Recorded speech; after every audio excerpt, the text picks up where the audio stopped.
Bonsoir, bienvenue pour le 3e journal du Festival international de la bande dessinée d'Angoulême. Aujourd'hui, la journée a été très forte pour tous les acteurs de la bande dessinée qui se sont réunis ici même au théâtre d'Angoulême pour les états généraux de la bande dessinée. Les travaux ont duré toute la matinée et vont se poursuivre dans les semaines à venir. Cette année, un pavillon entier est consacré à la Chine avec des auteurs contemporains et patrimoniaux, des rencontres, des débats, des projections et un invité spécial, la ville de Canton. À midi, un accord a été signé entre la maison d'édition chinoise Comic Fan et Média Participation pour créer une nouvelle maison d'édition, Urban Fan, consacrée au manhwa, un sujet de William Juin.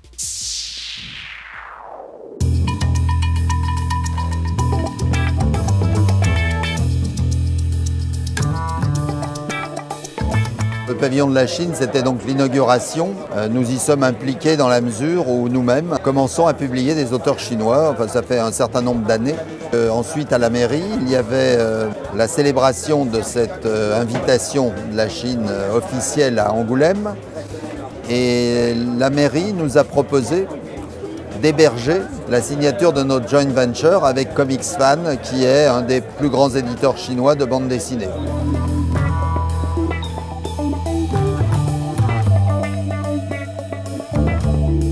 Alors en ce qui concerne les autorités chinoises, vous aviez la ministre de la Culture, des médias, de la radio et de la télévision de la province du Guangzhou, qui est la province de Canton. Et le fondateur de Comics Fan, donc l'éditeur, Monsieur Jin Chen, et c'est mon homologue chinois.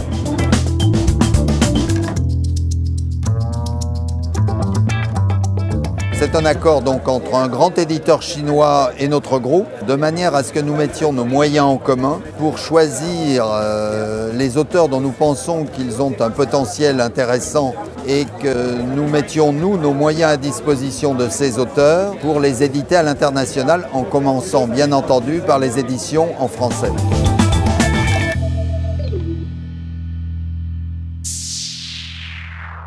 Entre peinture et bande dessinée, Alex Barbier possède un univers mariant à la fois figuration et abstraction.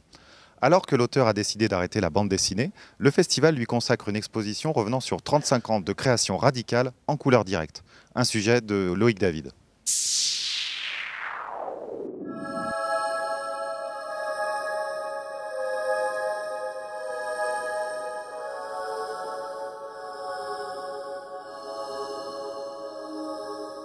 C'est une exposition qui sera sûrement l'ultime exposition de bande dessinée que je ferai, puisque c'est le dernier livre en principe, puisqu'il s'appelle Dernière bande, bien nommé.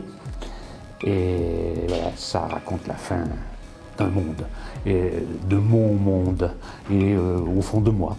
On va dire que j'ai tout dit, ce que j'avais à dire, et il me semble que mon propos n'est pas inépuisable. Je suis très peu picassien. On va dire que j'arrête la bande dessinée, pas la peinture. Bien entendu, les deux sont quand même très fortement liés.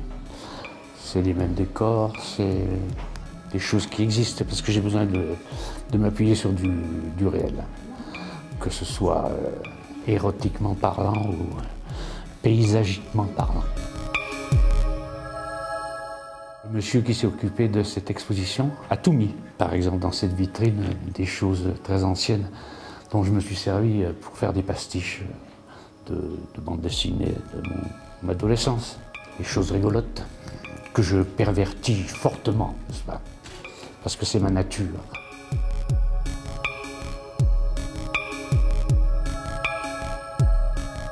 On ne change pas d'univers comme ça. On ne change pas de style non plus. Enfin, il paraît que si. Il paraît qu'il y en a qui ont changé de style toute leur vie. Puisque je parlais de Picasso, il n'a jamais cessé de changer de style. Mais pour moi, c'est tout simplement monstrueusement impossible. Le style, c'est l'homme.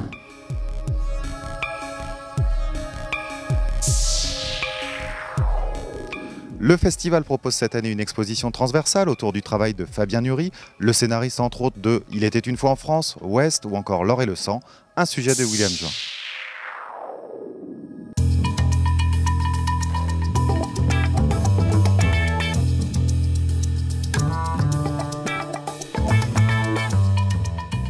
Fabien Nury, donc c'est un scénariste. Ça pose beaucoup de questions. On a l'habitude un peu de faire des expositions de bande dessinée, mais faire une exposition consacrée à un scénariste, c'est forcément poser des questions très techniques et regarder quels sont les enjeux. Et c'est vraiment une manière, comme le dit l'auteur lui-même, d'inviter le visiteur, le lecteur et le visiteur en coulisses pour qu'il voit comment sont faites des choses qui finalement passent toutes seules à la lecture, mais qui ont été pensées, qui ont été travaillées et qui parfois sont loin d'être évidentes et nécessitent beaucoup de réglages entre le scénariste et le dessinateur, et puis après en aval dans le dessin et déjà en amont bien sûr dans l'écriture en elle-même.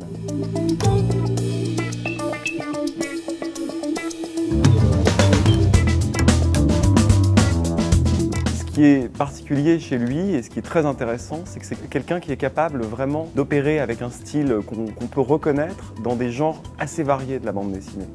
Il est assez à l'aise pour aborder des univers très forts, souvent assez référencés. C'est quelqu'un qui aime énormément le cinéma, autant le western, les films noirs, les films d'aventure, et ça se ressent vraiment dans sa bande dessinée.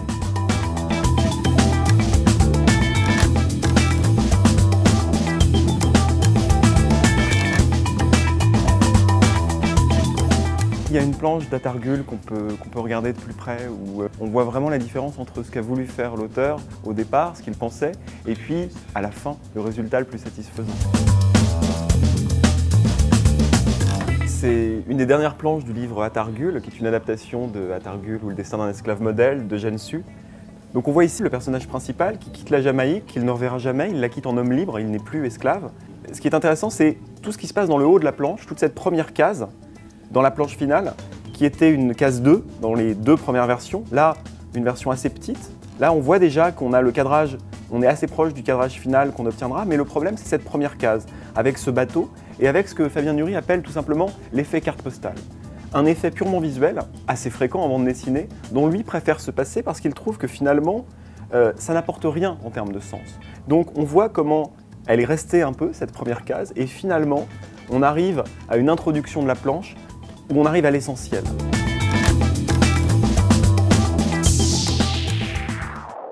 Voilà pour aujourd'hui. Dans quelques minutes, ce sera le concert exceptionnel Le Démon du Blues en hommage à Robert Johnson.